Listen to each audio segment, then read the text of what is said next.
nung ako'y bata pa. Dear Hazel, magandang gabi sa'yo at sa mga taong makikinig sa kwento. Tawagin mo na lang akong Nene. Bata pa lamang ako, ay alam ko na ang hirap sa buhay. Isa na po ata kami sa mga tinatawag na isang kahig isang tuka. Ang tatay ko ay trabahante lang sa isang kamag-anak namin na may kaya sa buhay. Samantalang ang aking nanay naman ay isang no read no write.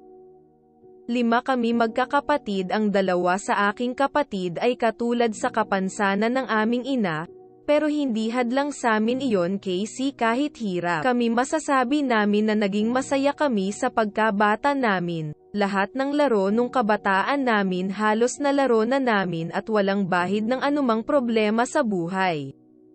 Nag-aral ako ng mabuti at masasabi ko na may konting katalinuhan din naman ako mula grade 1 to the 6th of May top ako sa school. Pinakamasayang araw ko dapat noon ay ang graduation ko ng grade 6 pero hindi ako naging masaya noon. Kasi kahit isa sa magulang ko walang dumalo sa graduation ko at masama ang loob ko sa mga magulang ko. Pero naiintindihan ko naman ang sitwasyon namin, first year high school ako. Naging masaya ako kasi 2 yugto na ng pag-aaral ko ang uumpisahan ko at nangako ako sa sarili ko gagawin ko ang lahat. Para LNG makatapos, nag-working student ako sa isang kakilala. Nagtatrabaho ako sa kanila ng weekends at doon na din ako nakatira sa kanila. Natapos ko ang school year ko sa first year at bakasyon na. Dito na rin ang bangungot na hanggang ngayon ay di ko makakalimutan at hanggang ngayon kahit patay na yung taong yun walang kapatawaran ang ginawa na sakin. May 2007 bakasyon. Umalis ang mag-anak na pinagtatrabahuan ko, nagbakasyon sila sa Maynila, naiwan ako at ang tatay ng amo ko. Isang gabi habang natutulog ako sa kwarto nilapitan niya ako at pinwersa ako. Sa kahalayan na gusto nyo. Pumalag ako kaso sa sobrang lakas niya at nagpupumiglas ako, sinikmuraan ako at sinipa niya ako na dahilan para manghina ako at walang kalaban-laban na ginawa ang kababuyan niya sakin. Pinagbantaan niya ako na may masamang mangyari sa pamilya ko kapag nagsumbong ako. Siyempre sa takot ko nagtikom bibig ako at wala akong sinabihan, umalis ako doon sa pinapasukan ko, nagpatuloy parent ako sa pag-aaral at nag-second year ako pero di ko na natapos ang pag-aaral ko at nagpaalam ako sa teacher ko na magta-transfer ako kasi di ko kaya na sa araw-araw na ginawa ng Diyos ay makikita ko ang pagmumukha ng taong ginawan ako ng masama at sumira sa dapat na magandang kinabukasan ko.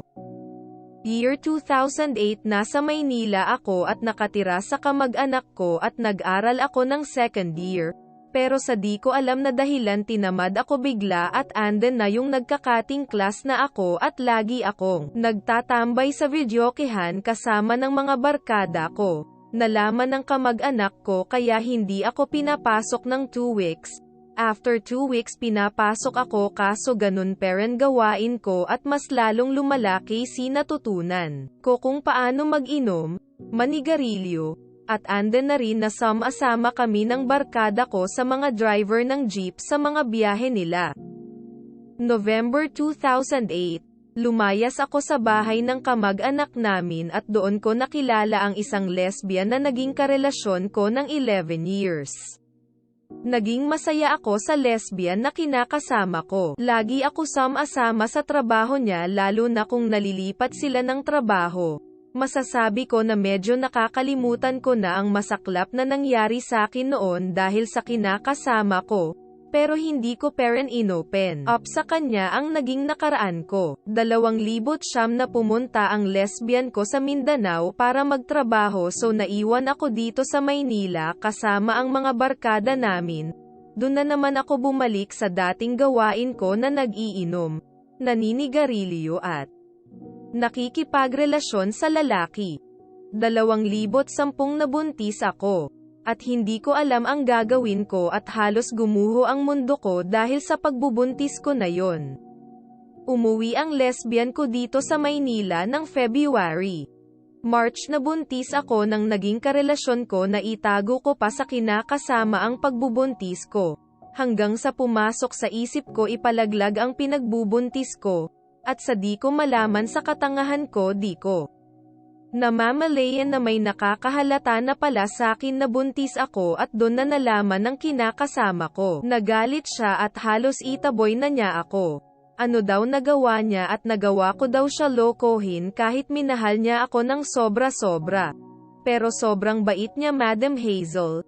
Casey tinanggap niya parent ako at kahit anong paninira ang ginagawa ng mga barkada namin di niya pinakinggan at binaliwala niya ang mga yun. Ang importante sa kanya ay kaming dalawa ng anak ko.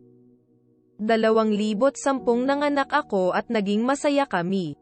Pero iniwan ko ang anak ko sa kamag-anak ko at sila na ang nagpalaki kasi nasa isip ko bata pa ako at di ko pa kayang alagaan ang bata. 17 pa lang ako nung nanganak ako kaya wala pa akong kamuwang-muwang kung paano magpalaki at mag-alaga ng bata lalo na at wala akong trabaho. Nung una tumututol ang kinakasama ko kaso wala din naman siya magawa kasi desisyon ko rin naman ang masusunod. Umuwi kami ng kinakasama ko sa probinsya nila at doon kami tumira ng matagal. 2019 na lumuwas ako ng Maynila para sana makipagsapalaran ulit. Nagbago lahat at nakipaghiwalay ako sa kinasama ko. Nagbago ang lahat ng nanlamig ang pakikitungo ko sa kinakasama ko at ako na mismo ang nakipaghiwalay sa kanya kasi alam ko sa sarili ko na di na siya ang mahal ko at ayaw ko siyang lalong masaktan pag pinagpatuloy ko pa ang panloloko sa kanya. Mahal na mahal ko siya kaso alam ko na sa pangalawang pagkakataon niloloko ko siya kaya nagdesisyon na ako na pakawalan siya para makahanap siya ng mas karapat dapat sa kanya. 11 years kami nagkasam at sa mga taon yun wala akong pinagsisihan sa mga pinagsamahan namin. God bless po sayo Madam Hazel at sana may tago nyo NLNG po ang pagkakakilanlan ko. Hanggang dito na lang po. Nagmamahal. Nene.